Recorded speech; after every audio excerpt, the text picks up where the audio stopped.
Okay பாருங்க, நம்ம இப்போ பார்த்துட்டு இருந்த கிளாஸ் ஃபிசிக்ஸ் எத்தனை முதலாம் தவணை பரீட்சைனா முதலாம் தவணை பரீட்சை சில மாதிரி பரீட்சைகள்ன்ற விளக்கம் தான் இந்த கிளாஸ்களில் பார்த்துக்கிட்டு இருக்கிறோம். ஸோ பிள்ளைகள் இது அதில் தொடர்ச்சியில் 2வது பேப்பர் தான் இது. இந்த பேப்பர் அதே போல் இதுக்குரிய விடைகளை நான் குறிப்பிட்ட டெலிகிராம் சேனலில் போட்டிருந்தேன். ஸோ நீங்கள் எல்லாருமே செஞ்சு பாருங்கள். ஃபஸ்ட்டுங்க தான் நான் அடிக்கடி சொல்கிறது அதான் செஞ்சு பார்த்துட்டு அதில் நீங்கள் திருத்தி பார்ப்பீங்க. அதில் உங்களுக்கு எங்கே பிழை போனிக்கோ அந்த வினாக்களை கவனமாக பார்த்தீங்கன்னா சரி, அவ்வளோதான் நீங்கள் உள்ளது. சரி, அப்போ இது 2வது பேப்பர் நம்மளோட முதலாவது தொடர்பு பாருங்க. ஃபர்ஸ்ட் ஒன் சொல்கிறாரு, ஓரலகு கன அளவோட சக்திக்கு என்ன அலகு? சக்தியின் அலகுன்னா நமக்கு தெரியும் ஜூல். இது ஓரலகு கன அளவு சக்தியை கேட்குறாரு. விளங்குறாரு, சக்தி இல்லை அலகு கன அளவுக்கான சக்தி இல்லையா? ரைட், இதை கவனமாக இருக்கும். இப்போ வேக மாற்றத்துக்கு ஒரு அலகு இருக்குது. ஓரலகு நேரத்தில் நடைபெற வேக மாற்றத்துக்கு வேற அலகு. அது விளையும் ஓரலகு நேரத்தில் நடைபெற வேக மாற்றம் தான் 6 உண்டு. இப்போ வேக மாற்றத்தின் அலகுண்டா என்னது? வேகத்தின் அலகு மீட்டர் செகண்ட் மைனஸ் 1. ஆனால் ஓரலகு நேரத்தில் நடைபெற வேக மாற்றம்னா வேக மாற்றத்தை நேரத்தால் பிரிக்கும் இல்லையா? அதே போல விசை, விசையின் அலகு நியூட்டன். ஓரலகு பரப்புல தாக்குற விசைன்னு சொன்னால், ஓரலகு பரப்புக்குரிய விசைன்னு சொன்னால் விசையை பரப்பால பிரிக்கும். அப்போ அதில் அலகு மேலே விசை நியூட்டன், கீழே மீட்டர் வரைக்கும் பரப்பு. அப்போ நியூட்டன் மீட்டர் மைனஸ் 2 போகும் விளைபடும் இது. அதே போல தான் இதுவும் சக்தி இல்லை ஓரலகு கன அளவுக்கான சக்தி. ஆகவே நீங்கள் சக்தியை கன அளவால் பிரிச்சுப்போம். சக்தியின் கீழ் கன அளவு, இதான் ஓரலகு கன அளவுக்கான சக்தின்னு சொல்றது. சரி, இங்கே நீங்கள் பாருங்க, உங்களிடத்துல ஜூல் போகையில். ஆகவே நம்ம சக்திக்கு அலகு சொல்லலாம் நியூட்டன் மீட்டர். கன அளவுக்கு அலகு தம்பி மீட்டர் கியூப். ஆகவே இதில் மீட்டர் மீட்டர் விட்டுப்பட இங்கே மீட்டர் வரைக்கும் மேலே போனால் நியூட்டன் மீட்டர் மைனஸ் 2 வரப்போகுது. உங்களுக்கு அலகு நியூட்டன் மீட்டர் மைனஸ் 2 இருக்கிறது. இங்கே 3வது ஆன்சர் போயிடுவீங்க, அதில் ஒன்றுமே இல்லைன்னா. ரைட், நல்லது. 2வது போகலாம். 2 இரு திணிவுகள் கேப்பிட்டலம் ஸ்மாலமானது 6 இடை தூரத்தில் உள்ள போது ஒரு திணிவான மற்றைய திணிவுகளை ஏற்படுத்தப்படுற விசை GMM இன் கீழ் 6 வர்க்கமா. சரி, ஜீட பெருமதி சொல்றாரு 6.67 தர 10 சய 11ஆம் அடுக்கு. அலகு நியூட்டன் மீட்டர் வர்க்கம், அங்கே கிலோகிராம்ல -2. இதனால் தரப்படும். இங்கு ஜியை வேறொரு அலகுக்கு கொண்டு போறாரு பாருங்க. சென்டிமீட்டர் கியூப்லையும் செகண்ட் -2லையும் கிராம் -1லையும் குறிச்சா அந்த எக்ஸ் என்ற பெருமதி வருமா? ஸோ வினா எக்ஸ் என்ன, அதான் தம்பி வினா. இப்படி பார்ப்போம் இதை. ஸோ எஃப் நேரத்தோட நம்ம ஜியை சொல்லுவோம். ஜி 6.67 தர 10 சய 11ஆம் அடுக்கு. நியூட்டன் மீட்டர் வர்க்கம், அதே போல கிலோகிராம் -2 இருக்குது பாருங்க அந்த பெருமதி அலகு பாருங்க. சரிதானே? ரைட். அப்போ நான் இதை அடிப்படை அலகுக்கு மாற்றிக்கிறேன். சரி, நியூட்டனுக்கு என்ன போடலாம்? Kilogram metre second -2. அங்கே பக்கத்தில் மீட்டர் வர்க்கம் ஒன்று இருக்குது. அப்போ அதால் பெருக்குனீங்கன்னா நியூட்டனில் இருக்கிறது அப்படி கிலோகிராம் மீட்டர் வர்க்கம், கிலோகிராம் மீட்டர் செகண்ட் -2.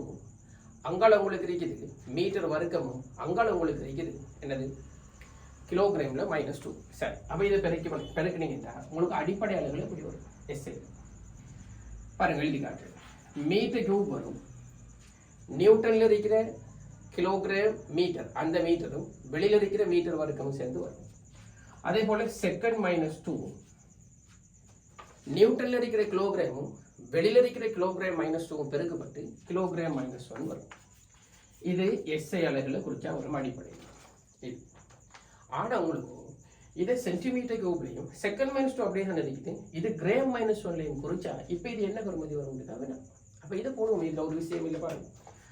6.67 தர 10 சய 11 இருக்க நியூட்டனை பிடிச்சி பெருகிதான் தம்பி இது வந்தது. சரி, அடிப்படையில்.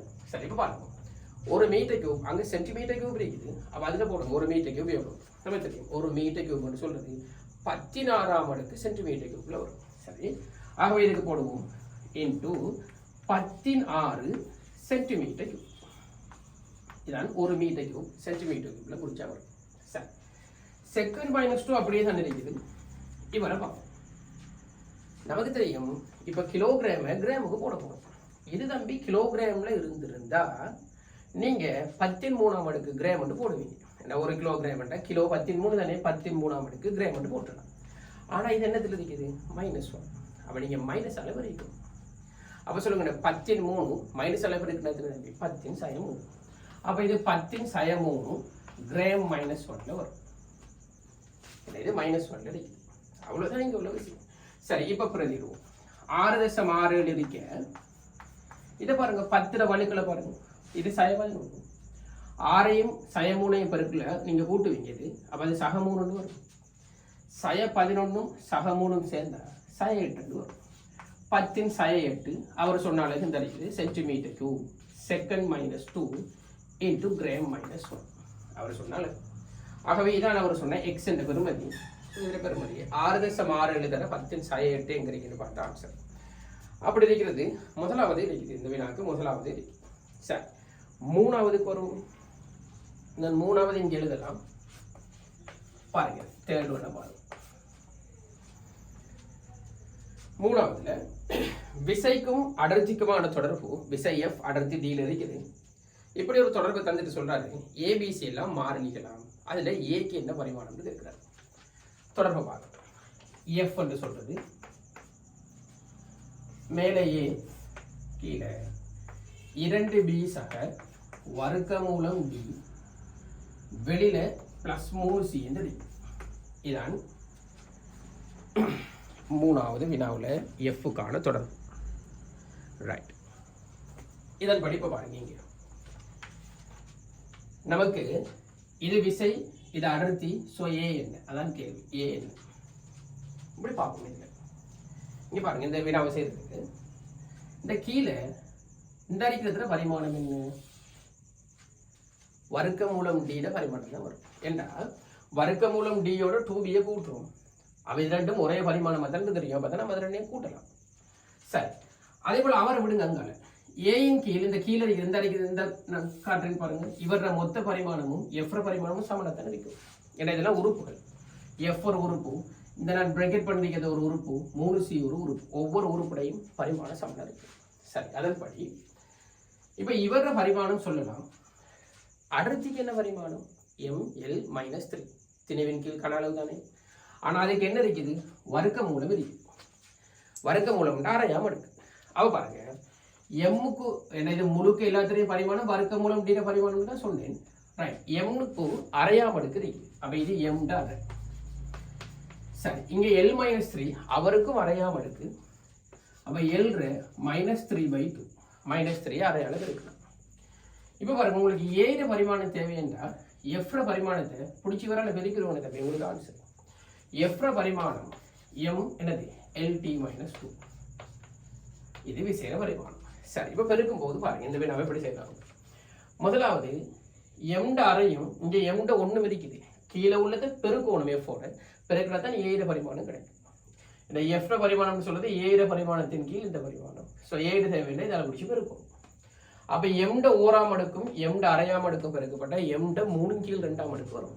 சரி, அப்ப ஏயிர பரிமாணத்துக்கு எம்முக்கு 3/2 வரணும். பாருங்க, எம்முக்கு 3/2 ரெண்டாவது ஆன்சர்ல இல்ல, மூணாவதுல இல்ல, நாலாவதுல இல்ல. அப்ப இது மூணையும் விடுங்க. இப்போ 1 5 தான் நீங்க பார்க்கணும். 1லையும் 5லையும் தம்பி எல்லுக்கு ஒரே பெருமதி இருக்குது. அப்ப நீங்க எல்லை செக் பண்ணாதீங்க, டீயை பாருங்க. இங்க டி இல்ல, அப்ப இங்க T-2 தான் ஏக்கு வரக்கும். அப்போ 1லையும் 5லையும் பாருங்க T-2 எங்க இருக்குது. முதலாவதுல T-1 இருக்கிறதால அவர் நிற்கும். So answer 5. 3க்கு நமக்கு வர்றது 5வது. ரைட், 4வதுக்கு வாங்க பாருங்க. 4வது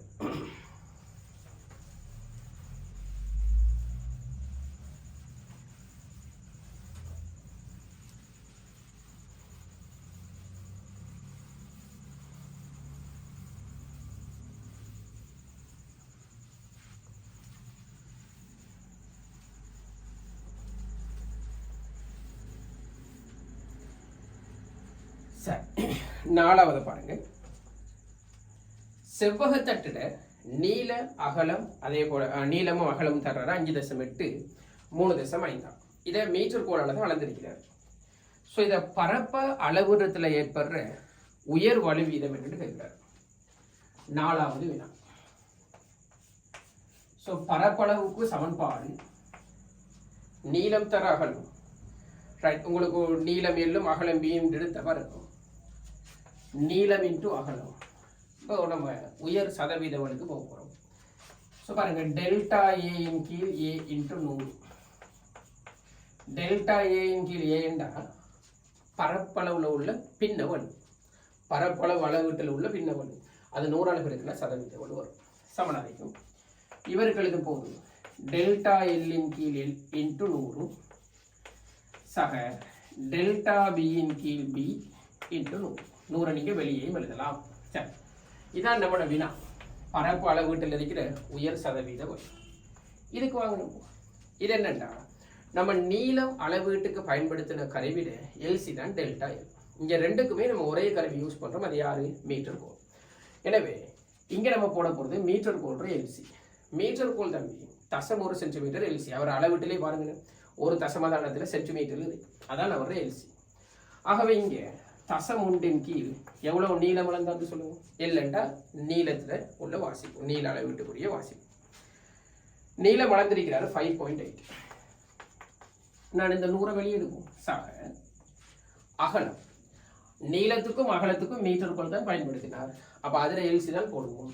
அப்போ அந்த மீட்டர் போன்ற எல்சி மேலே இங்கேயும் 1 அளந்த அகலத்துக்குரிய வாசிப்பு 3.5 இன்ட்டு பாருங்க, மொத்தமாக 100 அளவு இருக்கு. சரி, இதன்படி இது 1 கீழ் 58, இது 1 கீழ் 35. இதை நீங்கள் சுருக்கும். அதுக்கு பிறகு அது 100 அளவு இருக்குன்னா சுருக்களை செய்யுங்க நீங்கள். இது 4.6 வரும் பெர்சன்டேஜ்ல. இது ஒரு சுருக்கல் தான். சரி, இது நீங்கள் 4.6க்கு போகலாம். சரி, நம்ம அடுத்ததுக்கு வாங்க. 5வதுக்கு வரும். இங்கிருந்து 5ல் ஒரு துணிக்கையில இடப்பெயர்ச்சி நேரத்தோட மாற்ற ஒரு தொடர்பு உங்களுக்கு காட்டியிருக்கிறாரு. இதுல சொல்றாரு ஒமேகா கோண வேகமாம், டி நேரமாம், ஏ வீச்சமாம், தீட்டான்னு சொல்றது கோணத்தையும் குறிக்கிறான். ஸோ வினா உயர் இடப்பெயர்ச்சியை அடைய எடுக்கிற நேரம் என்ன வினா. இந்த சமன்பாடு நாம் படிப்போம் எங்கண்டா 3.1, அதாவது ஒசிலேஷன் என்ற பகுதியில் இது வரும் நமக்கு. அதுலேயும் முக்கியமாக ஐஎஸ்ஹெச்எம் எளிமை இசை இயக்கத்தில் இது வரும். இங்கே அது நம்ம அடிப்படை பாடங்களில் சாதாரண பேசிக் நாலேஜ் வச்சு இதுக்கு நம்ம ஆன்சர் போக போகிறோம். அதனால தான் இது ஃபர்ஸ்ட் டைம் பேப்பர்லேயே முன்னுக்கே போடுறேன். சரி பாருங்க, இது வைதான் இடப்பெயர்ச்சி A sine omega T plus theta. வினா எவ்வளோ நேரம் தேவைப்படும் உயர் இடப்பெயர்ச்சி அடையுது. சரி, இவரை பாருங்க. ஏ என்ற வீச்சம். அப்போ சொல்லுங்க, ஒரு ஆள் இதெல்லாம் அலைவுகளில் வாருது. அலைவுகளில் இவர் உயர்வடையணும்ட்டா இது ஃபிக்ஸ்ட். ஒரு அலைவு இயக்கத்தில் வீச்சம் மாறுற இல்லை. ஏ ஃபிக்ஸ்ட், இது நிலையாரி. இடப்பெயர்ச்சி தான் மாறப்போகுது. சரி பார்ப்போம், இது நிலையானது. அப்போ இந்த வை உயர்வடையணும்ட்டா, இடப்பெயர்ச்சி உயர்வடையணும்ட்டா இந்த இருக்கிற பெருமதி சைனுக்குள்ள இருக்கிறது, அது எல்லாம் சேர்ந்து ஒன்று வரும். அதாவது அவர் உயர்வடையணும். அப்படி அப்போ சொல்லுங்க, இவர் உயர்வடையணும்ட்டா சைன்ற உயர்வத்தின உண்டு தானே. சைன்ற உயர்வு உண்டு தான். சைன் பெருமதி ஒருபோதும் ஒன்றை மீறாது. ஆகவே இவர் ஒன்று எடுக்கும். இவர் ஒன்று எடுத்தால் தான் இவர் மேக்சிமம், அதாவது வீச்சத்தை எடுப்பார். ஓலவல்லையே படிச்சிருப்பீங்க நீங்கள். ஒரு பொருள் அலைதா, அலைவு இயக்கத்தை ஆற்றுதா, அதில் உயர் இடப்பெயர்ச்சி வீச்சமாக இருக்கு. ஒரு நிலைத்த புள்ளி பற்றி தான் இடப்பெயர்ச்சி சொல்லுவோம். அந்த நிலைத்த புள்ளி பற்றி அதில் உயர் இடப்பெயர்ச்சி வீச்சமாக அமையும். சரி, இப்போதைக்கு நம்ம வருவோமே. அப்போ இவர் உயர்வாகும். சைன்ற உயர்வு ஒன்று. அது ஒன்று வரணும்னா சொல்லுங்க, இந்த இருக்கிற பெருமதி எவ்வளவு வரணும்? எவ்வளவு வரணும்? இது 90 பாகையில் தான் 90. ரேடியன்ல எவ்வளவு வரணும் என்று உங்களுக்கு பாருங்க. ஆன்சர்ல எல்லாம் பையில தான் போதும், நீங்க பார்க்கலாம். ரேடியன்ல இது 90 பாகையை குறிக்கிறது π/2. நல்ல விளைக்கணும், π/2. சைன் π/2 பெருமதி 1. அப்ப இவர் உயர்வடைவார். சரி, அப்ப இந்த பிராக்கெட்ல இருக்கிற இந்த கோணம் ரேடியன்ல π/2 வரும்.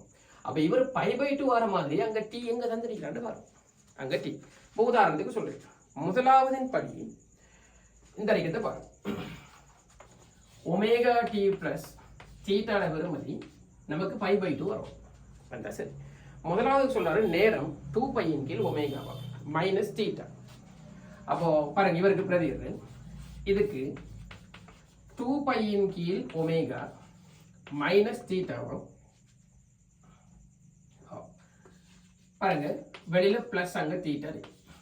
இதன்படி நீங்க சும்மாவே பார்க்கலாம், இது வெட்டுப்படி இது 2π தான் வரும். மைனஸ் ஒமேகா தீட்டா பிளஸ் தீட்டான்னு இப்படி ஒரு கோணத்தை முதலாவது கோணம் உங்களுக்கு தராது. இதன்படி ரெண்டாவதுக்கு சொல்றேன் பாருங்க. பாருங்க இரண்டாவதுக்கு இந்த டீக்கு சொல்றாரு ஒமேகா, டீக்கு சொல்றது பையின் கீழ் 2 ஒமேகா மைனஸ் தீட்டாவின் கீழ் ஒமேகா. வெளியில பிளஸ் தீட்டா இருக்குது, இது நான் டீக்கு தான் இந்த பிராக்கெட்ல எழுதிருக்கேன். சரி, இது வரும் பாருங்க π/2.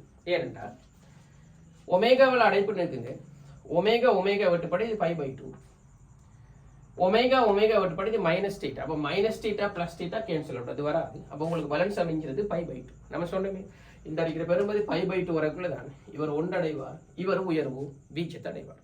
எனவே தான் இதுக்கு ஆன்சர் போகணும் நீங்க. ஸோ இப்படி தந்திருக்கிறது ரெண்டாவது ஆன்சர் இருக்குது, அதுக்கு ஓடிடலாம். அப்போ இதில் பிரதியிட்டு பார்க்குற மட்டும்தான் வேலை. சரி, நல்ல. ஐந்தாவதுக்கு 2, ஆறாவதுக்கு வரும்.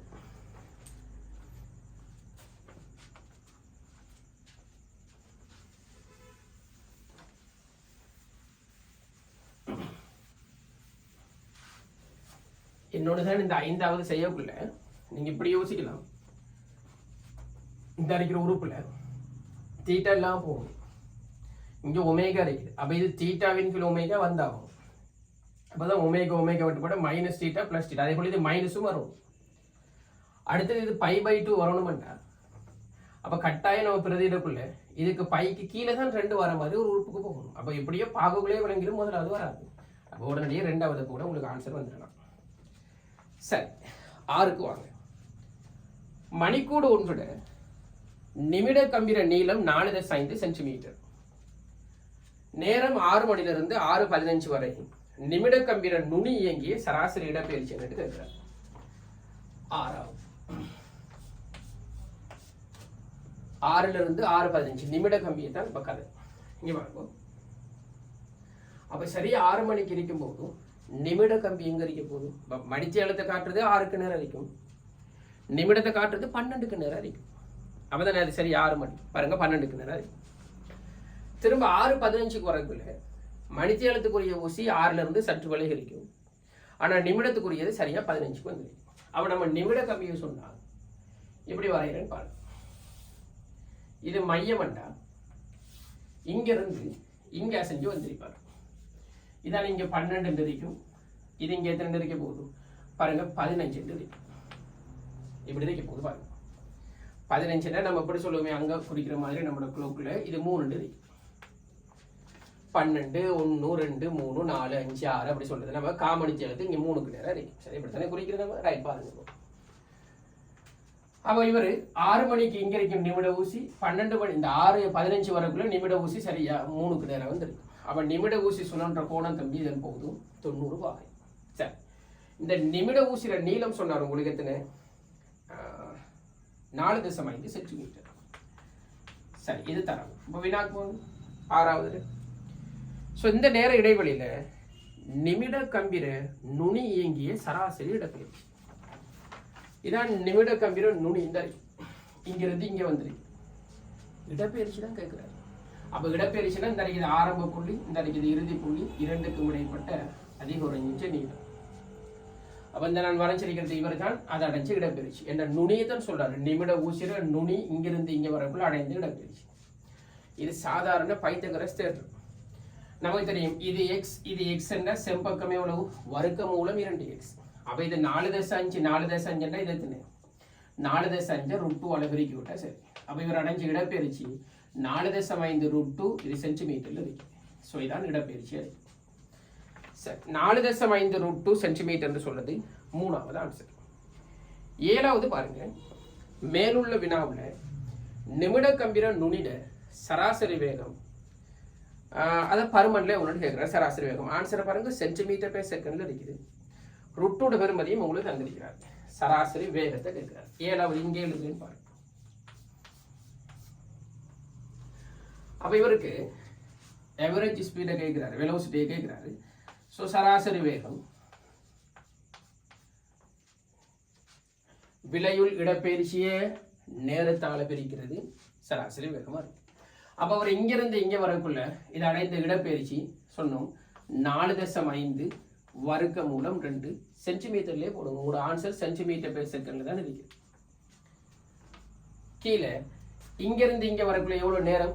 காமணித்தியாலம் 6லேருந்து 6.25. காமணித்தியாலம் சொல்றது செகண்ட்ல போட்டுவிடுங்க. 15 நிமிடம். அப்போ 15 தர 60. இப்போ இதில் ஒரு வேலை பார்க்கணும். இந்த √2க்கு பதிலாக 1.414 இருக்கு. இப்படிதான் இருக்கு. சரி, இப்படி எடுப்போம் பாருங்க, லேசிக்காக சொல்றேன். இது இப்படி இருக்கட்டும். இது 45 போகும், சரிதானே? அப்போ இவரை இப்படி எடுத்தா இது 45 எடுத்தா ஒரு தசமதானம் மங்களம் இருக்குது. சரி, இவர் 45 15 சுருக்க இது மேல 3, 60 3 சுருக்க கீழே 20 வரும். அப்ப அந்த 20ல ஒரு தசமும் மேல போட்டுமே. சரி, அப்ப இங்க 2 இருக்குது. இப்ப பாருங்க, இவரை சொல்லுவோம். இதை நம்ம ஒரு தசமதானம் இங்கால கொண்டு போனா உங்களோட ஆன்சரே பார்த்துக்கோமே, அப்படித்தானே இருக்குது. 14.14 வரும் தம்பி. இதுல ஒரு தசம் எடுத்தோம், அப்ப அதோட சேர்த்தா 10/2. இதுவும் மேல போனா 10/3. 14.14 2ஆல பிரிச்சிங்கன்னா 7.07. அங்கால 10/3 வரும். இது சென்டிமீட்டர் பெர் செகண்ட்ல ஆன்சரும் வரும். இங்க பாருங்க, இதெல்லாம் சுருக்கள் பிழை விட்டுற கூடாது. இதெல்லாம் பிசிக்ஸ் இல்லையா, இதெல்லாம் இந்த இதோட பிசிக்ஸ் முடிஞ்சு. அங்கால சுருக்கள் பிழை விட்டீங்கன்னா அதுல பெருமணி ஆயம். இங்கேயே விஷயத்த முடிச்சிருக்கும்.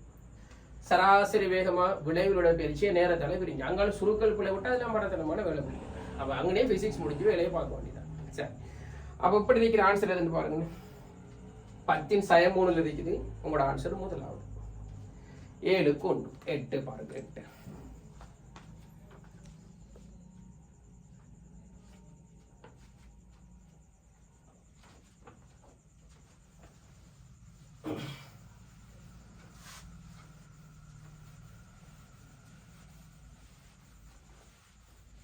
முதலாம் தவணைக்கு 2.5 வரைக்கும் தான் எடுக்கிறதுங்க. ஆனால் இதில் 2.6 நிறைய வினாக்கள் எடுத்திருக்கிறாரு. அது செஞ்சு விடுறேன் இருந்தும் அது படித்தாக்கள் நீங்கள் படித்த பிறகு அந்த வினாக்களை செஞ்சு போட்டு திரும்ப பாருங்க. 2.6 படிக்கலைன்னா 2.5 வரைக்கும் அல்லது படித்தது வரைக்கும் உள்ள வினாக்களை இப்போதைக்கு செய்யலாம். சரி, 8 பாருங்க. 8ஆவதுல நேர்கோட்டு பாதையில் இயக்குற துணைக்கீழ வேக நேர வரைவை தந்துட்டு இது அடைந்த இடப்பெயர்ச்சி தூரத்துக்கு கேட்கிறாரு.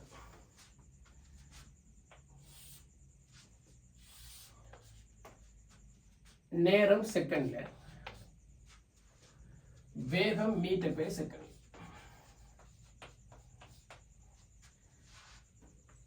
வரைவு பிடிப்போம்.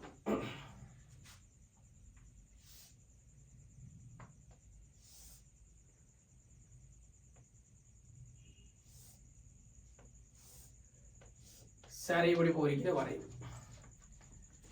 பெருமதிகளை பாருங்க.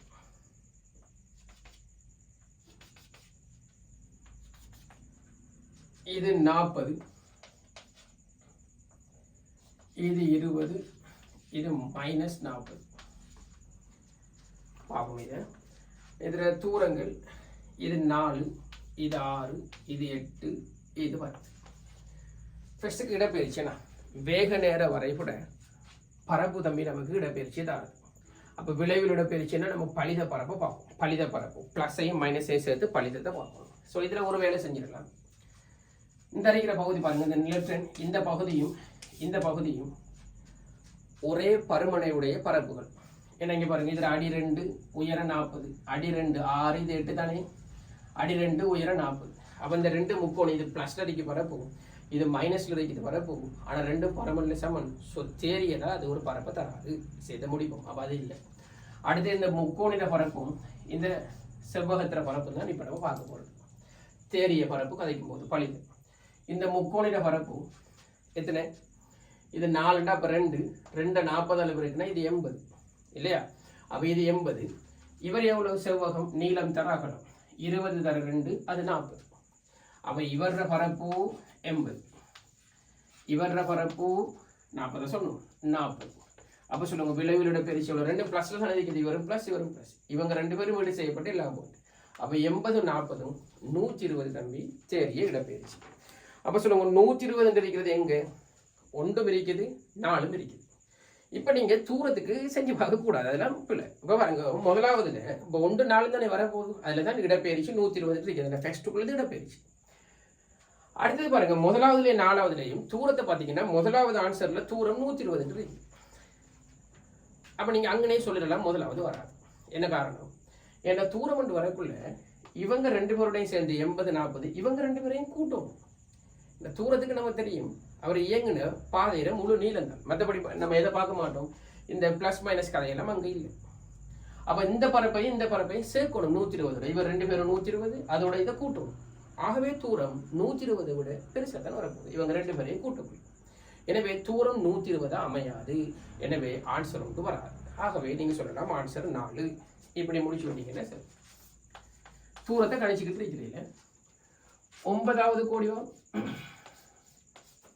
9வது ஒரு கார் ஓய்விலிருந்து மாறா ஆர்முடுகள் அல்பாவோட இயங்கி உடனடியாக மாறா அமர்முடுகள் பீட்டாவோட இயங்கி மொத்தமாக T செகண்ட்ல ஓய்வுக்கு வந்துடுது இந்த கார். ஸோ இது பெற்ற உயர் வேகம் என்ன? அதான் வினா.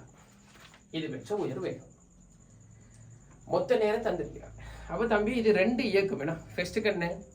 சீரான ஆர்முடு, திரும்ப என்ன? சீரான ஆர்முடு. 2 இயக்கத்துக்கும் நேரத்தை பற்றி சொல்லுவோமா?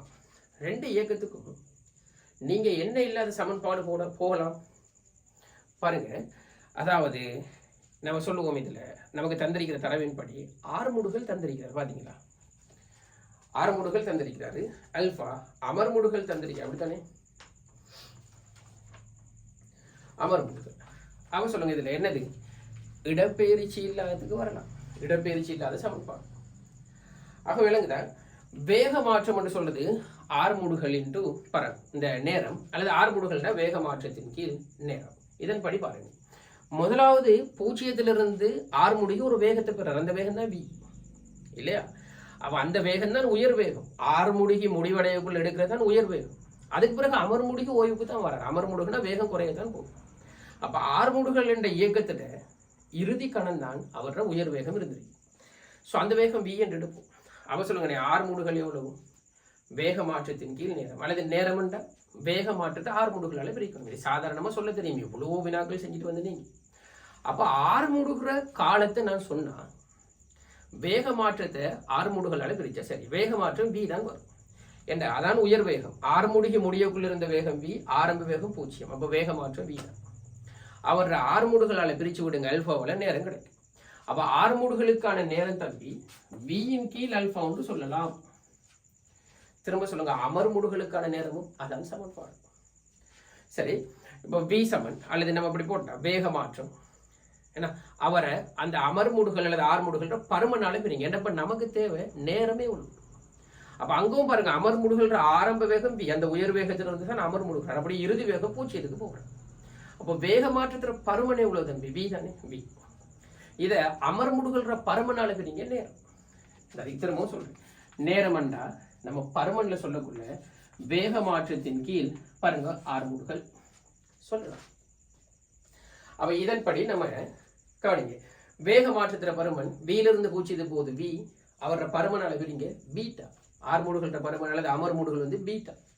எனவே அமர்முடுகிறதுக்கான நேரம் v ன் கீழ் பீட்டா. இந்த 2 நேரத்தையும் கூட்டினா உங்களுக்கு t வருமே, இதான் நேரம் இருக்கும்.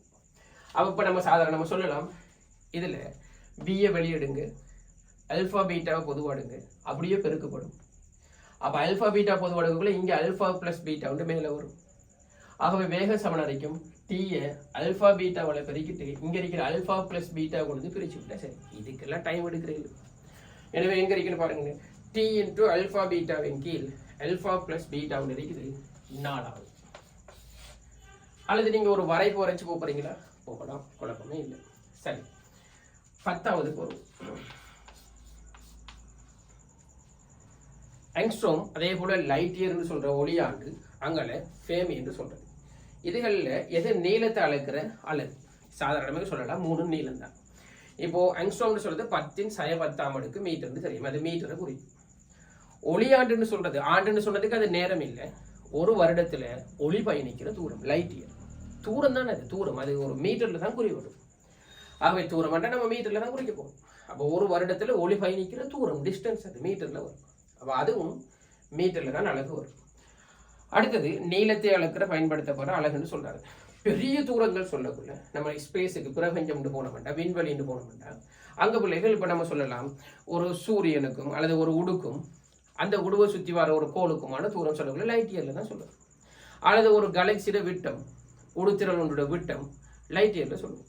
அல்லது ஒரு உடலிருந்து இன்னொரு உடுக்கான தூரம் லைட் இயர்ல சொல்லுவோம். பெரும் பெரும் தூரங்களை, மிகப்பெரிய தூரங்களை நம்ம லைட் இயர்ல சொல்லக்குள்ள லேசி. அதே போல மிகச்சிறிய தூரங்கள் வரக்குள்ள அதான் ஃபேமி. அதுலேயும் முக்கியமா உதாரணத்துக்கு ஒரு கருட விட்டம் அல்லது பிள்ளைகள் நம்ம சொல்லலாம் அதுக்குள்ள இருக்கிற ஒரு ப்ரோத் என்ற பருமன் விளங்குதா, அப்படி சொன்ன நியூக்ளியன்கிற சைஸ் சொல்ல போனா இப்படி இதை நம்ம 11.6 படிப்போம் நியூக்ளியர் பிசிக்ஸ்ல கதை போனாம. சரி, கருப்பௌதிகவியல்ல மிகச்சிறிய தூரங்கள் வரும். அந்த தூரங்களை குறிக்கிறதுக்கு ஃபேமி யூஸ் பண்றது. அது 10⁻15 மீட்டர், மிகச்சிறிய தூரம். சரி, அப்ப அதுவும் தூரத்தை தான் குறிக்கும். எனவே இது மூணுமே தூரத்தை குறிக்கிற அலகுகள். ஸோ ஏபிசி எல்லாம் அந்த ஆன்சருக்கு ஓடிடுவீங்க. 10க்கு 5 ஓடி வாங்க. 11ல் வேனியர் அளவு திட்டத்தில் ஒரு பிரதான அளவுடை எக்ஸ் சென்டிமீட்டரா, எண்ணிக்கையான வேனியர் அளவுடை n-1 பிரதான அளவுடைகளோட பொறுத்து மாறி சொன்னால் n-1 பிரதான அளவுடைகளை எடுத்து எண்ணிக்கையான சமப்பிரிவுகளாக வகுத்து வேனியர் அளவுடைய தயாரிச்சிருக்கிறார். விளங்குதா? அப்ப எண்ணிக்கையான வேனியர் பிரிவுகள் n-1 பிரதான அளவுடைகளோட பொருந்தும். உதாரணத்துக்கு n-1 ஒன்று குறையும், 50 வேனியர் பிரிவு அதோட ஒன்று குறையினா 49 பிரதானத்தோட பொருந்தும். 9 வேனியர் பிரிவுண்டா 10 வேனியர் பிரிவுண்டா அதை விட ஒன்று குறைய 9 பிரதான பிரிவுகளோட அவ்வளவும் பொருந்தும். அதான் இதுல அர்த்தம். ஸோ இதுல எல்சி மில்லி மீட்டர்ல நமக்கு தெரியும். இப்படி வந்தா பாருங்க, ஒரு குறிப்பிட்ட பிரதான பிரிவுகள் எடுத்துதான் சம பிரிவா வகுத்து வேனியரை உருவாக்குவார். அப்படி செய்யும் போகும் அந்த பிரதான பிரிவுகள எண்ணிக்கையை விட சமப்பிரிவா பிரிக்கிறார்கள் இல்லையா வேனியர் பிரிவுகள எண்ணிக்கை அது ஒன்று கூட வந்தா இந்த சந்தர்ப்பத்தில் நம்ம எல்சியை இப்படி தேச சொல்லிடலாம். எல்சி சமனரைக்கும் ஒரு பிரதான பிரிவின் கீழ் வேனியர் பிரிப்புகள எண்ணிக்கை, மொத்த பிரிப்பு எத்தனை இருக்குது அந்த எண்ணிக்கையை போட்டா சரி. அதை நம்ம பொதுவாக என்னன்னு சொல்றது, மொத்த வேனியர் பிரிப்புகள எண்ணிக்கை. இதை போடலாம். நான் சொன்ன நிபந்தனை இருந்தா இப்ப சொல்லுங்க, இங்க ஒரு பிரதான, இங்கேயும் அப்படித்தான் இருக்குது. ஏண்டா பிரதான பிரிவுகள் n-1 எடுத்து அதை விட ஒன்று கூட எத்தனைப்போ ஒன்றை கூட நீங்க n-1ஓட n வரும். சரியா? n எண்ணிக்கையான வேனியர் பிரிவுகளை பிரிச்சு விட்டுருங்க. அப்ப இங்க அந்த நிபந்தனை பொருந்தும். இப்ப பிரதிடு ஒரு மெயின் டிவிஷன் மேல சொல்லிருக்கிறாரு எத்தனை மில்லிமீட்டரா, இந்த எத்தனை சென்டிமீட்டரா, எக்ஸ் சென்டிமீட்டர். ஆனா நம்மளோட எல்சி வரணும் மில்லிமீட்டர்ல. அவன் அந்த எக்ஸ் சென்டிமீட்டரை மில்லிமீட்டருக்கு மாத்து. அப்ப எத்தனை அளவு இருக்குவீங்க? 10 அளவு இருக்குன்னா சரி, சென்டிமீட்டரை மில்லிமீட்டருக்கு மாத்துறதுக்கு 10 அளவு இருக்கும். ஆகவே எக்ஸ் இன்டூ 10 மில்லிமீட்டர்ல வரும். சென்டிமீட்டர்னா வெறும் எக்ஸ் சென்டிமீட்டர், மில்லிமீட்டர் இருந்தாலும் 10 அளவு இருக்கிறேன். வேனியர் பிரிப்புகள் மொத்தம் எத்தனை? n. பாருங்க, n எண்ணிக்கையான வேனியர் பிரிப்புகள். ஆகவே இதை சொல்லலாம் 10x கீழ் n மில்லிமீட்டர்ல வரும்.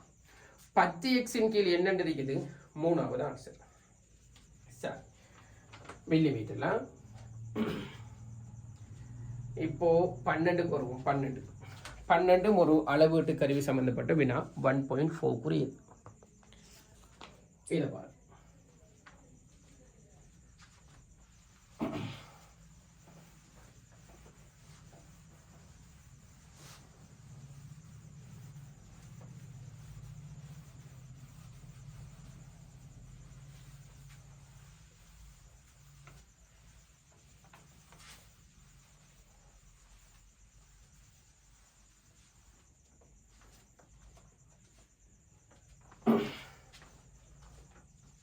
பன்னெண்டாவது பாருங்க.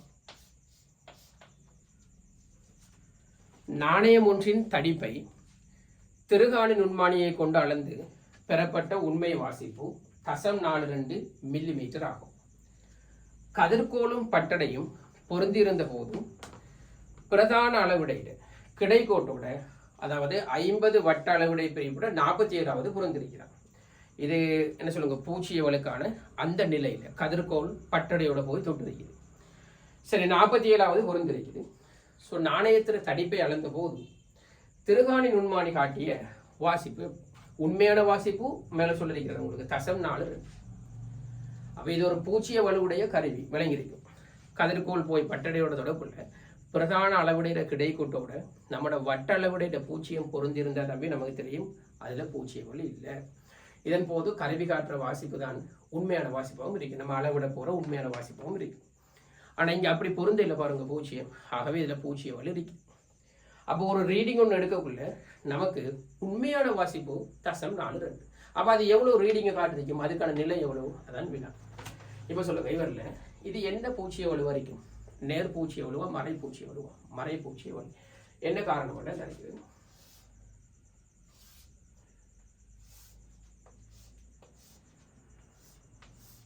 பாருங்க, பிரதான அளவுடைய கிடைக்கோடு இல்லைங்களா, இது பிள்ளைகள் இங்கே வட்ட அளவுடைய 47வது தான் பொருந்திருக்கு. அப்ப சொல்லுங்க பூச்சியம் எங்க இருந்திருக்கும், மேல. இது 48, இது 49, இதான் 50வது, அதாவது பூச்சி இப்படித்தான் இருந்திருக்கு. அப்ப சொல்லுங்க இவருக்கு மறை பூச்சிய வலு, அதுல பருமன் எத்தனை பிரிவுகளுக்குள்ள போயிருக்குது, 1, 2, 3. அப்ப இந்த 3 பிரிப்புக்கும் இவர் அசைற நீளம் தான் நம்மட பூச்சிய வலு. 3 பிரிப்புக்கும் இவர் அசைற நீளம், ஒரு பிரிப்புக்கு அசைற நீளம் தான் LC 0.01 மில்லிமீட்டர். அப்ப இந்த 3 பிரிப்புக்கும் இவர் அசைற தூரம் 0.03 மில்லிமீட்டர். சரி, அப்ப இவர் ஆக்சுவல் ரீடிங் RA கருவி காற்ற வாசிப்பு அந்த ரீடிங்கோட இந்த மறைபூச்சியவளோட பருமனை கூட்டோடும் தரும். அப்ப சொல்லுங்க இது எவ்வளவு இதுல பருமன், எனது மேலே ஏறிக்குது பூச்சியம். முதலாவது மாடல் பேப்பர்லையும் இதை விளங்கப்படுத்திருந்தேன். அதுல பெருமதி 0.03 மில்லிமீட்டர். அந்த பூச்சியவளோட பருமனை கூட்டி விடும். ஸோ ஆக்சுவல் ரீடிங் உங்களுக்கு 0.42. அப்ப அதுல இவரை பிடிச்சி கழிச்சு விடுங்க. அப்ப உங்களோட ரீடிங் கருவி காட்டின வாசிப்பு வந்திருக்கும் 0.42 இவரை கழிக்க 0.39 மில்லிமீட்டர் வந்திருக்கு. சரியா? அப்ப சொல்லுங்க இது 0.39 எங்க ரீடிங் காட்டுதுன்னு பாருங்க. 0.39 அப்படின்னா என்ன அர்த்தம், வட்டளவுடைய இந்த அடிக்குது விளிம்புக்கு முன்னால் இருக்கிற பிரதான பிரிவு பூச்சியம் இருக்கும். அதே போல வட்ட அளவுடைய சரியா 39வது பிரதான அளவுடைய கிடைக்கோட்டோட பொருந்திருக்கும். அப்பதான் நம்ம ரீடிங்ல சொல்லலாம் இதுல விளிம்புக்கு முன்னால் இருக்கிற பிரதான பிரிவு பூச்சியம், அவரோட இதுல 39வது பொருந்திருக்குது. அப்ப 39 into LC தான் 0.01 தானே, அப்ப 0.39 கிடைக்கும். சரி, இதன்படி பாருங்க. அப்ப 39வது எங்க பொருந்திருக்குன்னு பாருங்க தம்பி. அவ்வளவுதான், முதலாவது ஆன்சர்லயே பொருந்திருக்கு பாருங்க. முதலாவது ஆன்சர் 39 சரியா பிரதான அளவுடைய கிடைக்கோட்டோட பொருந்திருக்குது. இதுல விளிம்புக்கு முன்னால் இருக்குது பூச்சியம். ஆகவே அங்க கருவி காட்டின வாசிப்பு சரியா 0.39 இருக்கு. அதான் வரும். ஸோ ஆன்சர் உண்டு. வாங்க 13வது வினா. இது 2.6க்குரிய சுழற்சி இயக்கத்துக்குரிய ஒரு வினா போட்டிருக்காரு. நான் செஞ்சு காட்டுறேன், நீங்க அதை படிச்ச பிறகு நீங்க ட்ரை பண்ணுங்க. சரி பாருங்க, ஒரு ஒன்றுல M திணிவுடையதும் கேபிட்டல் R ஆரையுடையதுமான ஒரு சீரான வட்டத்தட்டு தளத்துக்கு செங்குத்தாக மையத்தினோடு செல்லும் அச்சு பற்றிய சடத்துவ திருப்பம் IX. இதே போல ஒரு 2 சொன்னார் தம்பி, அதுவும் R ஆரையுடைய ஒரு வட்டத்தட்டு தான். ஆனா அது கால் வட்டத்தட்டு, ஆனா திணிவியம் தான். இங்க இருக்கிற முழு வட்டத்தட்டு திணிவியம் தான், அதுல கால் வட்டத்தட்டும் M தான். மூணாவது சதுரத்தட்டு, அதுல திணிவியம் தான். ஆனா அதுல ஒரு பக்க நீளம் 2R, இதுல விட்டதுக்கு சமம் 2R. ஸோ வினா 3 சந்தர்ப்பத்திலையும் இந்த சடத்துவ திருப்பம் IX YZ தான் திட்டு அதுகளுக்கு இடையில தொடர்பை வினவுறார். சரி, இதன்படி பாருங்க. முதலாவது இவரை சொல்லுவோம், இவங்க 2 பேரையும் சொல்றேன்னு பாருங்க. நான் எப்படி வரைகிறேன்னா, முழு வட்டத்தட்டு நம்மட போர்டுக்கு செவ்வனான அச்சு, இவர மையத்தினோடு செல்ற இந்த போர்டு தளத்தில் தானே வரைஞ்சிருக்கேன். அப்படி பார்ப்போம். இதான இந்த முழு வட்டத்தட்டு, இதான வர்ற மையம். தட்டிட தளத்துக்கு செவ்வனாக மையத்தினோடு செல்ற அச்சு. சரி, அப்ப நான் நிலைக்குத்து தளத்தில் வரைஞ்சிருக்கேன். இவர அச்சு கிடையாது. இவருக்கு சடத்துவ திருப்பம் IX. இப்போ ரெண்டாவது எப்படி இருக்குது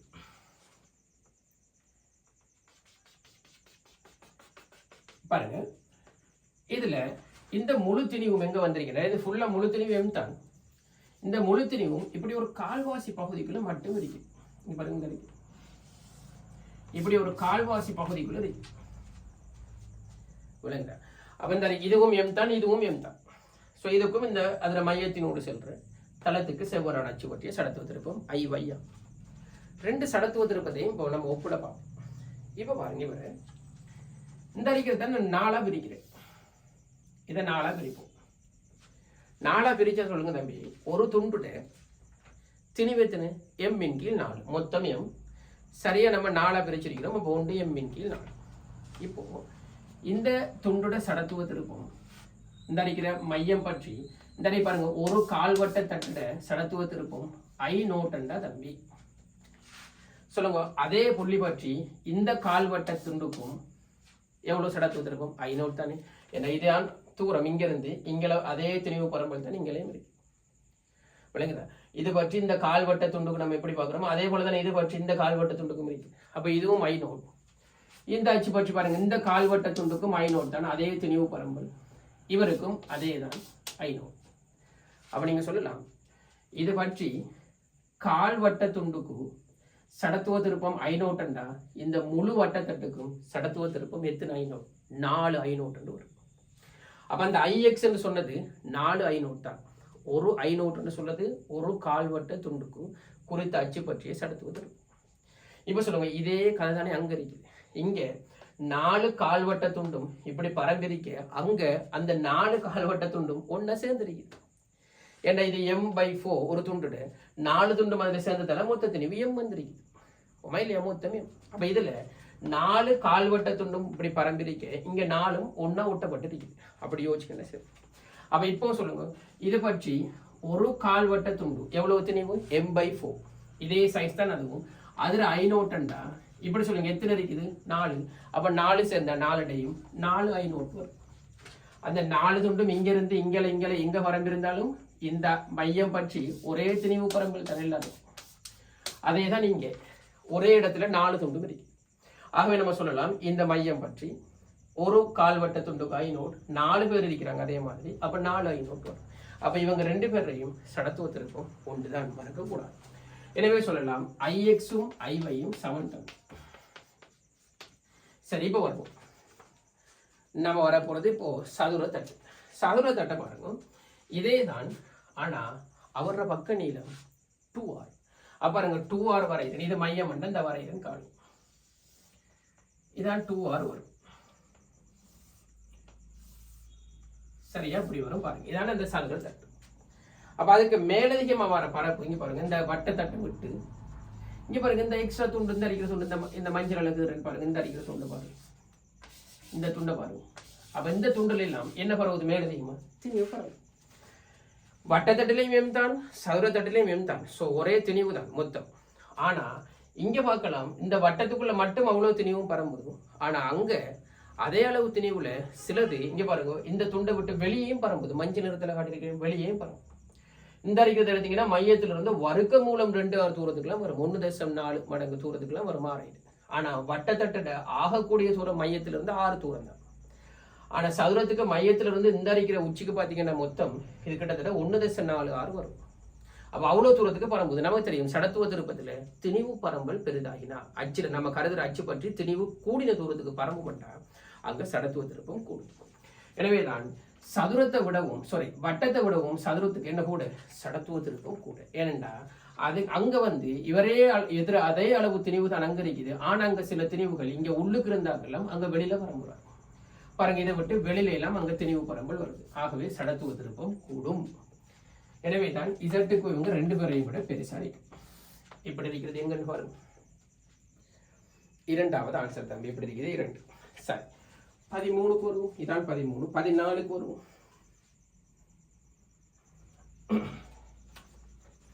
பாருங்க 14.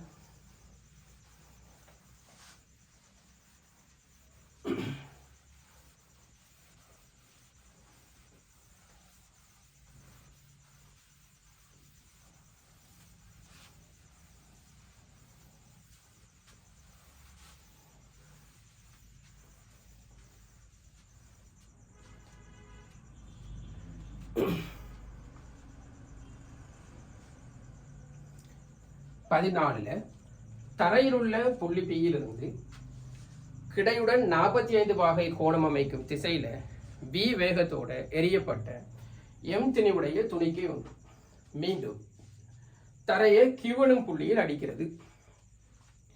துணிக்கையானது புள்ளி பியிலிருந்து கியூவிற்கு செல்லும் போது பி பற்றிய துணிக்கையில கோண உந்த மாற்றம். இதுவும் 2.6 வினா கோண உந்தம் அங்குதான் வருது. சரி, இதை பாருங்க. 14 இப்படி எடுப்போம்.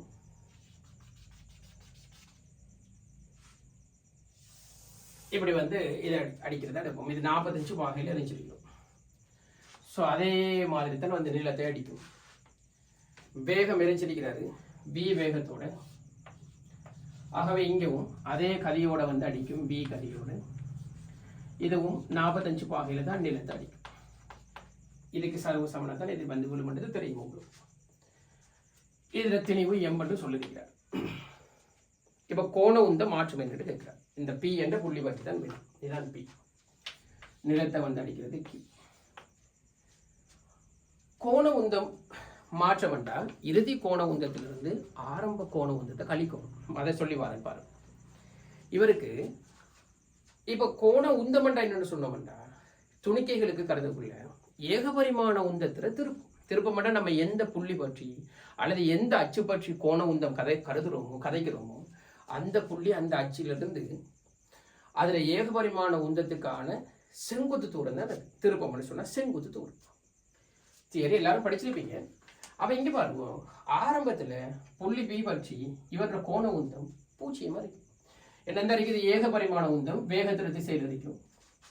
அப்ப ஏகபரிமாண உந்தத்துல தாக்க கோட்டுல தான் புள்ளி பி இருக்குது.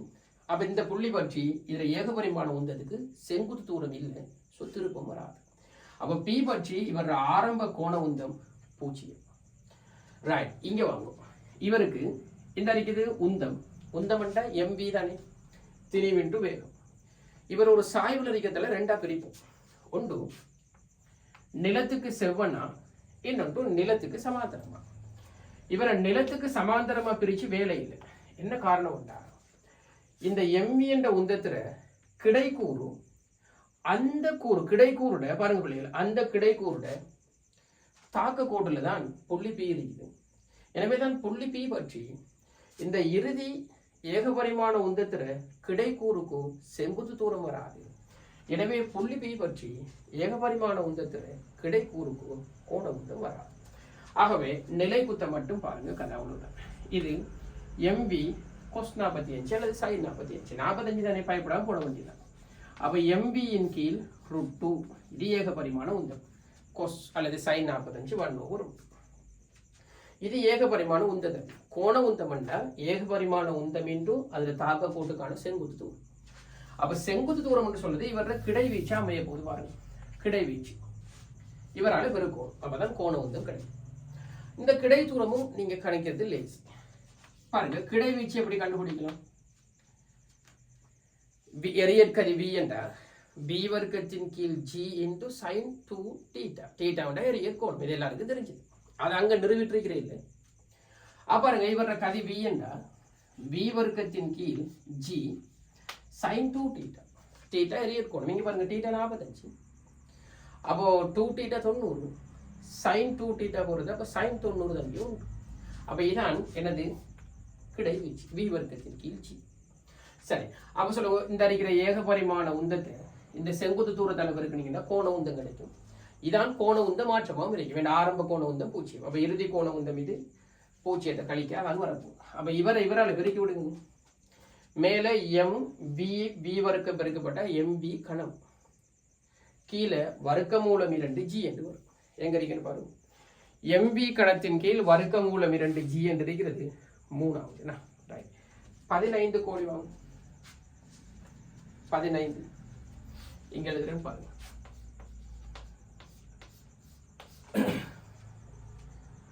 அழுத்தமான கிடைத்தரையில 10 கிலோ 20 கிலோ திணிவுடைய 2 குற்றிகள், அழுத்தமான கிடைத்தரண்டா ஒப்பமானது உராய்வில் இலேசான விட்சுருளினால் இணைக்கப்பட்டு 20 கிலோ திணிவுடைய குற்றிக்கு 200 நியூட்டன் கிடைவிசையை பிரயோகிக்கிறார். ஒரு கணத்துல 10 கிலோ குச்சி 6 ms -2 என்ற ஆறுமுடுகள் எடுத்தா இந்த கணத்துல பெரிய குச்சி இருக்குது 20 கிலோ, அது என்ன ஆறுமுடுகள் எடுக்கும்? இதை பற்றி சொல்லுவோம். 15வது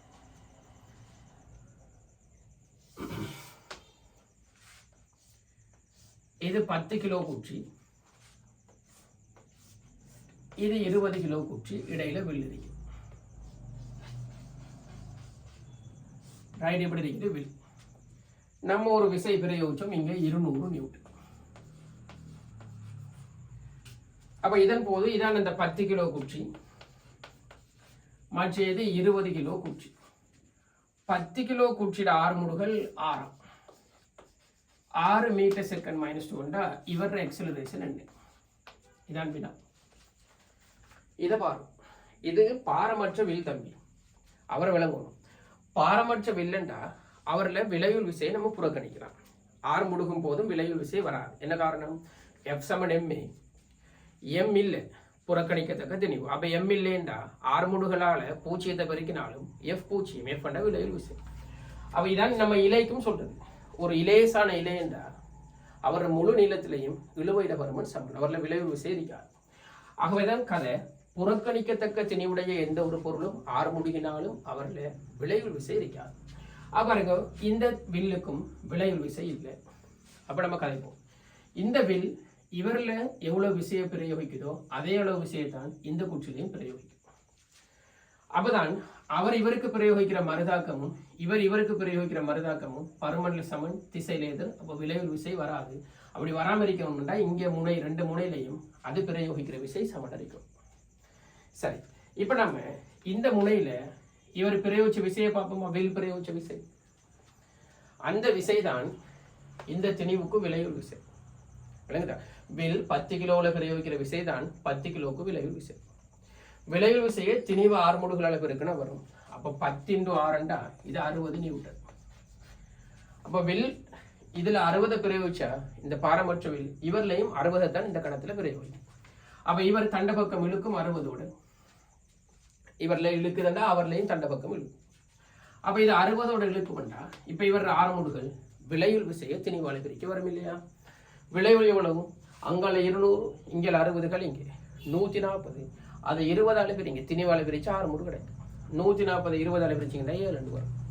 எனவேதான் அதுல எக்ஸலரேஷன் வந்து 7 மீட்டர் செகண்ட் -2. சரி, இப்ப சொல்லுங்க, அது ஏன் வித்தியாசமா இருக்கு? வித்தியாசம் இருக்கிறதுக்கு காரணம் நல்ல விளங்கணும். இதான் அர்த்தம். இந்த இவர் ஆறுமுடும் இப்ப பிள்ளைகள் இவரும் இவரும் நீங்க ஒரு தொகுதியை இங்க கருத இயலாது. யார 20ஐயும் 10. ஏனென்றால் இவங்க ரெண்டு பேர்லையும் இப்போ வித்தியாசமான விளைவுகள் தாக்கிக்கிட்டு இருக்கு. ஏன்னா இவர பிரயோக விசை பாருங்க, பிரயோக விசை அது வில் அந்த பக்கம் இழுக்க, அப்ப வில் தண்ட பக்கம் இழுக்கும். அப்படி இழுத்த விசை தான் இது. அதே விசையோட தான் வில் இவரையும் தண்ட பக்கம் இழுக்கும். அப்படி ஒரு விசைக்கு இவர் எடுத்த ஆறுமுடு, இவங்களோட விளைவுள் விசைக்கு இது எடுக்கிற ஆறுமுடு தான் இது. எனவே ரெண்டும் வித்தியாசம். இது வந்து பாருங்க, இது வந்து அடுத்த கட்டம் இப்படியே இது இயங்கி போகாது. எனக்கு அடுத்து இப்படியே இயங்கி போகாது. என்ன காரணம் என்றால் இதுக்கு பிறகும் நம்ம நடக்கிறத சொல்லுவோம். இது இலை இல்லை, இது இலையா இருந்த நீலா இலை தானே. நம்ம விசையை பிரயோகிக்க உடனடியே பாருங்க இது நீளாதது. அப்ப இவர் என்ன ஆறுமுடுகள் எடுக்கிறாரோ அதே ஆறுமுடுகளை தான் இவரும் எடுக்கும். என்னக்கா இலையா இருந்த தம்பி, நீலா இலையா? காரணம் அந்த இலையில முழு நீளம் மாறாது தானே. அப்ப அந்த முழு நீளம் மாறாட்டி இந்த முனையில இலை இணைக்கப்பட்ட புள்ளி இவர் ஆறுமுடுகளோட போகும், என்ன குச்சியோட இருக்கு. அப்ப பாருங்க, அது ஒரு செகண்டுக்கு இயங்குற தூரத்துக்கு தான் இலையில மறுமுனையும் இயங்கி ஆகும். ஏன்னா நீல இலை தானே, மொத்த நீளம் மாறக்கூடாது. அப்ப இந்த முனை ஒவ்வொரு செகண்டுக்கும் எவ்வளவு தூரம் போகுதோ அதே அளவு தூரத்துக்கு தான் இந்த முனையும் பயணிக்கும். அப்பதான் அதுல முழு நீளம் மாறாது. அப்ப அது ஒவ்வொரு செகண்டுக்கும் இயங்குற தூரத்துக்கு இவரும் இயங்கிட்டு இருக்கிறாருன்னா ரெண்டு பேரும் ஒரே ஆறுமுடு. அப்ப நீலா இலையண்டா நம்ம விசையை பிரயோகிக்க ரெண்டு பேரும் ஒரே ஆறுமுடுகளோட போவார். அதுக்கு காரணம் அந்த நீலா இலை தான் காரணம். நீள விடாது. ஆனா இங்கே வில் நீள கூடி. ஆரம்பத்துல இவர் ஒரு குறிப்பிட்ட இயற்கை நீளத்தில் இருக்கிறதா எடுப்போம். அப்ப நம்ம விசையை பிரயோகிக்க இந்த வில் மீள்தன்மையுடைய உடல் பொருள் அவ்வாறுங்க இது நீச்சி அடையும். அப்படி நீச்சி அடையக்குள்ள இதர முனை போற அளவு தூரத்துக்கு இதுவும் போகாது. அதான் இங்க நடக்கிற பாருங்க, இதுவும் போகாது உடனடியே. பாருங்க, இந்த முனை அசைற தூரத்துக்கு ஒவ்வொரு செகண்டுக்கும் இது உடனடியே போகாது. என்ன வில் இப்படி இருந்தது அப்படியே நீண்டுகிட்டு வரும். நீண்டுகிட்டு வரக்குள்ள தான் இவர இயக்கத்தை இந்த முனை எதிர்க்கும், இவர வலது பக்கம் இழுக்க அவர் ஒரு 6 முடுகளை பெறுவார், இவர விளைவுகளுக்கு ஏற்ப இவர் ஒரு 6 முடு. அப்ப இந்த முனை போற தூரத்துக்கு உடனடி எந்த முனையும் அசையாது. இதான் வில்லுக்கு நடக்குது. சரி, அதனாலதான் வித்தியாசமான 6 முடுகள் கிடைச்சிது. இப்ப நான் சொல்ல வர்றது, இதுக்கு அடுத்த கட்ட இயக்கம் எப்படி இருக்கும்? இந்த வினாவுல இல்ல தம்பி, நம்ம அடுத்த கட்ட இயக்கத்தை பத்தி கதைக்கிறோம். சரி, இதுக்கு அடுத்த கட்டம் இப்படித்தான். இப்போ பாருங்க, அப்போ இவரை விட இதுக்கு என்ன அடிக்குது? 6 முடு கூட அடிக்குது. பாத்தீங்களா? ஏன் இது 6, இது 7. அப்ப சொல்லுங்க, இந்த வில் சுருங்க பார்க்குமா நீள பார்க்குமா? நீளத்தனை பார்க்கும். ஏண்டா இந்த முனை போற தூரத்தை விட இந்த முனை கூடின தூரம் போகும். அதுக்கு எக்ஸலரேஷன் கூட. அப்ப இதனால வில் மேலும் நீட்சி அடையும். விளங்க, அடுத்த கட்டம் வில்ற நீளம் தொடர்ந்து கூடும். நம்ம ஹூக்ட இதுல கதைக்கிறது, இவர்ல நீட்சி கூட கூட கூட இதுல விருத்தியாகிற விசையும் பெரிதாகும். எஃப் நேர் விகித சமன் இ படி விகித சமன் இல்லைக்குள். அப்ப இவருக்கு நீட்சி கூடும். அதுக்கான காரணம் சொன்னேன், இதை விட இது ஃபாஸ்டா போகுது. அப்ப இந்த முனை வேகமா போக இவர பலித நீளம் கூடும். எனவேதான் இவர் பிரயோகிக்கிற விசையும் பெரிதாகும், நீட்சி பெரிதாகிறதால. இப்ப இது 60 பிரயோகிக்காது, இன்னும் பெரிய விசையை பிரயோகிக்கும். நேரத்தோட ஒரு குறிப்பிட்ட நீட்சிக்கு தான் 60 பிரயோகிக்குது. இப்ப இது இன்னும் நீளமாகிறதால 60 விட பெரிய விசையை பிரயோகிக்கும். அப்ப பாருங்க சொல்றேன், அப்ப இவரு இன்னும் விசை பெரிதாகக்குள்ள இவர்ல இந்த விசை காரணமாக தான் இது 6 முடுகுது. அப்ப இந்த விசை காரணமாக இவர் 6 முடுகள் பெரிதாகும். அப்ப அடுத்த கட்டம் இவர் பிரயோகிக்கிற விசை ரெண்டுலையும் பெரிதாரிக்கும். அந்த விசை பெரிதாகிறதால இவர் 6 முடுகள் கூடும். ஆனா இந்த விசை பெரிதாகிறதால இவர் 6 முடு குறையும், விலை குறையும். இவர் 6 முடு குறைஞ்சு வரும். ஏனென்றா 200ல இருந்து இப்ப பெரிய விசையை கழிக்க போறீங்க. அப்ப விலையுள் சிறிதாகும், ஆகவே 6 முடு சிறிதாகும். அப்ப அடுத்த கட்டம் நடக்கிற நிகழ்ச்சி அப்படியே சுருக்கமா சொல்றேன். வில்ற பலித நீளம் இன்னும் கூடும். அப்ப வில் 2 குச்சிகளையும் பிரயோகிக்கிற விசைற பருமனும் கூடும். இதனால 10 கிலோகிராம் 6 முடுகள் கூடும், 20 கிலோகிராம் 6 முடுகள் குறையும். பாருங்க, இவர கூடி இவர் குறைஞ்சு வரக்குள்ள ஒரு சந்தர்ப்பத்துல 2 பேர் 6 முடுகளும் சமனாகும். சமனாகின பிறகு இப்ப பிள்ளைகள் இவங்க எல்லாருமே அப்படியே ஒரே 6 முடுகளோட போவாங்க. சமனாகின பிறகு இவர பலித நீளம் இனி கூடாது. ஏனென்றா இப்போ இவரும் ஒவ்வொரு செகண்டுக்கு இயங்குற தூரத்துக்கு இவரும் அதே அளவு தூரம் இயங்கிட்டு இருப்பாரு. அப்போ பாருங்க, வில்ற 2 முனையும் ஒரே மாதிரி இயங்கி கொண்டிருக்குது. ஆகவே ஒரு முனை தொடர்பாக ஒரு முனை நீளம். அப்ப இவர பலித நீளம் கூடாது.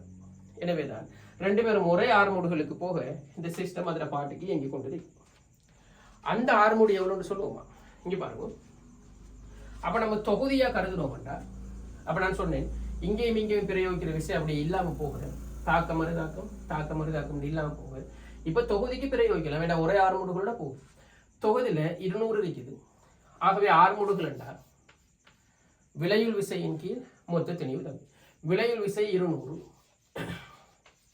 மொத்த திணிவு பாருங்க 10 20 எத்தனை 30 மொத்த திணிவு.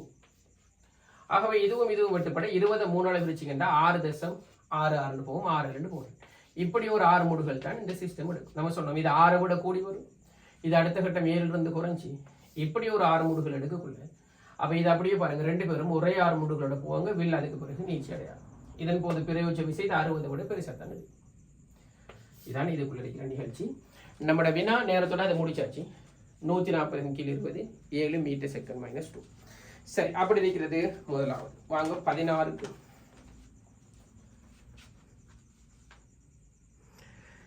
சரி, நம்மளோட டைம் 1 hour ஆகுது.